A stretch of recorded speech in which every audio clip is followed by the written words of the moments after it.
Kemudian setelah lot ini, maka batasan harus kita sudah tentukan, batasan resiko yang harus sudah kita siapkan. Tidak boleh dalam trading itu tidak ada batasan. Batasan itu bukan berarti harus stop loss, tidak harus stop loss. Ya tergantung, kalau kita mau monitor ya kita bisa monitor rugi, batasan kita berapa stop loss atau di cut loss manual maksudnya. Jadi jangan kita menjadi terbiasa ketika kita entry solusinya adalah stop loss untuk mengamankan. Iya, tetapi kalau kita hanya fokus di sana, tidak bisa lebih mengembangkan, nanti yang ada mindset kita akan tertuju selalu pada stop loss. Dianggap kalau stop loss itu aman. Begitu stop loss kena, mental jatuh. Begitu kita masuk, stop loss kena, mental jatuh lagi. Trading tanpa stop loss itu omong kosong, siapa bilang? Stop loss ini kan hanya membatasi secara otomatis ya. Kalau kita monitor tidak harus begini. Yang penting kita tahu ada jadwal news apa enggak di sana. Karena yang bergerak, market bergerak panjang itu, bergerak dengan cepat itu hanya news yang mempengaruhi. Yang lain dia akan bertahap.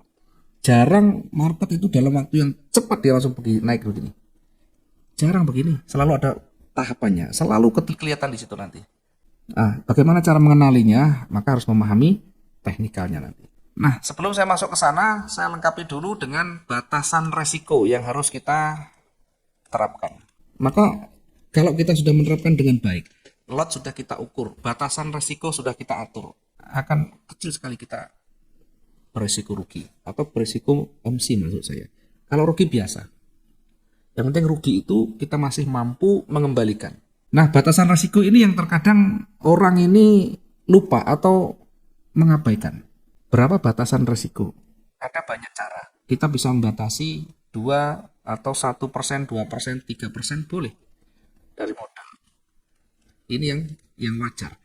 Nah, yang mungkin teman-teman sudah punya mental yang kuat, punya tingkat psikologi yang lebih kuat, atau bahkan punya tingkat kecemasan yang bisa terkontrol, maka tidak selalu 2-3%, bisa jadi 5%, bisa jadi 10%. Nah, tentu ini tidak semua orang bisa mengambil tindakan seperti ini. Karena 5% itu besar dari modal kita. Nah, hanya orang-orang tertentu yang bisa menerapkan seperti itu. Mungkin dia punya uang yang banyak yang lain. Atau bahkan dia sudah tahu caranya seperti apa. Kalau nanti betul-betul market ini tidak bersahabat. Yang kedua, kita bisa membatasi antara 500 hingga 700 pergerakan ya. Jadi misalnya saya entry buy 0,1, marketnya bergerak turun. Nah, ketika bergerak turun ini tidak serta-merta kita close, kita tutup. Biasanya kalau market berbalik sedikit panik semuanya. Ya padahal masih berapa persen atau masih berapa pip pergerakannya. Kan masih jauh. Ada kalanya kita menerapkan 500, ada kalanya mungkin kita bisa menerapkan 700, bahkan mencapai 1000, tidak masalah. Ini masih di tahap di area yang masih aman. Dengan catatan tentu kita melihat teknikalnya. Ini masih berpeluang, ini masih berada di area retracement dan sebagainya. Ya, biasanya kalau di atas ini akan lebih berlanjut ya, akan berlanjut sehingga kalau berbalik betul-betul berbalik. Kalau bisa di bawah lebih kecil ya. Kalau udah besar begini mengembalikannya susah. Untuk mengcover pun akan berat. Makanya saya tidak rekomendasikan terlalu tinggi. Lebih awal lebih baik. Kalau memang salah dilihat pergerakannya, penolakan atau tekannya seperti apa. Di awal-awal itu lebih baik ditutup ya. Apa mungkin 300 atau 400 boleh ya. Saya biasanya di antara 300-an kita sudah lakukan close, ada kalanya 200 melihat kondisinya karena kita menggunakan lot yang lebih besar sehingga tidak bisa kita panjang-panjang, tidak bisa kita terlalu lama. Ya, mungkin dalam kondisi normal ya bolehlah 500 boleh. Sehingga minusnya berapa minusnya? Kalau dia bergerak turun di angka pergerakannya 500 pergerakan, maka ini minusnya adalah $50.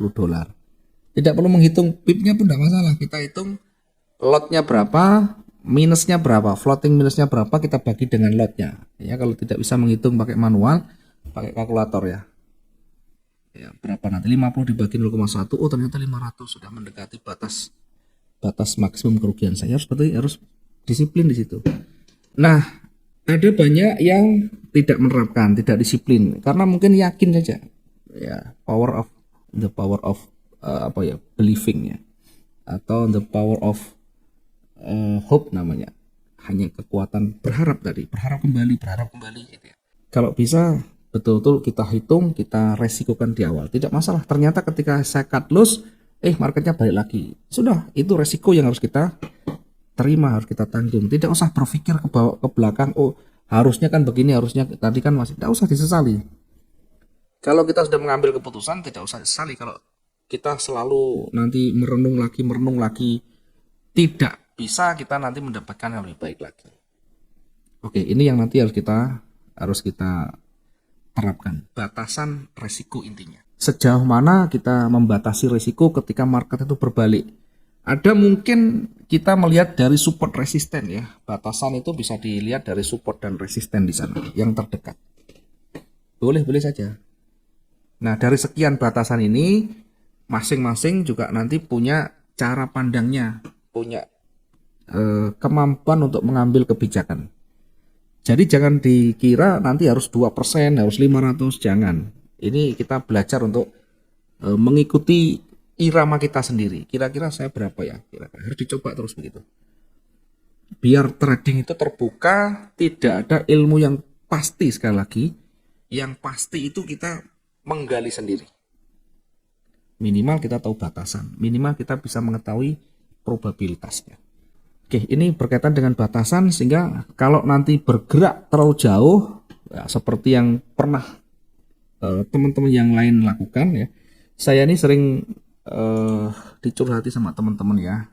Ada banyak kasus, banyak kondisi floating yang luar biasa ya. Bukan saya ini menjelekkan, enggak.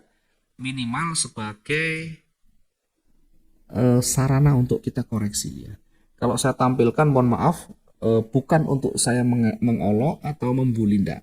Fungsi saya adalah untuk lebih baik, yang lain nanti bisa lebih berhati-hati ya. Contoh misalkan, kita selalu memberikan contoh yang dari pengalaman, termasuk dari saya sendiri ya.